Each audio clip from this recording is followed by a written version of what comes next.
আজকের কবিতা বেলুড়। কবি সুবোধ সরকার। কণ্ঠে চোখের আলো।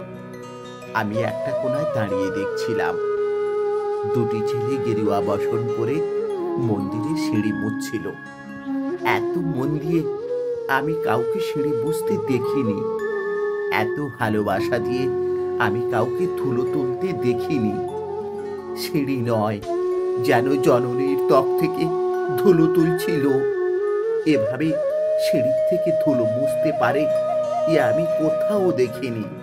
স্থিতপ্রজ্ঞ মহারাজকে জিজ্ঞাসা করলাম, এই ছেলে দুটি কে? মহারাজ মৃদু হেসে বললেন,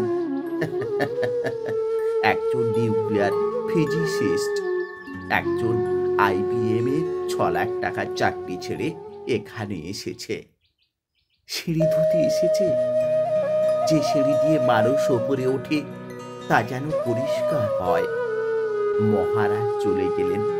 সন্ধ্যা নেমে আসছে গঙ্গায়, আমার ভেতরেও নামছে সন্ধ্যা। সারা পৃথিবীতে এত সিঁড়ি, সিঁড়িতে সিঁড়িতে এত দাগ, এত ক্রোধ, এত অপমান।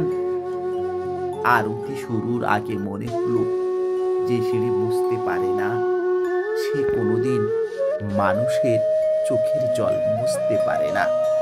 নমস্কার, ধন্যবাদ।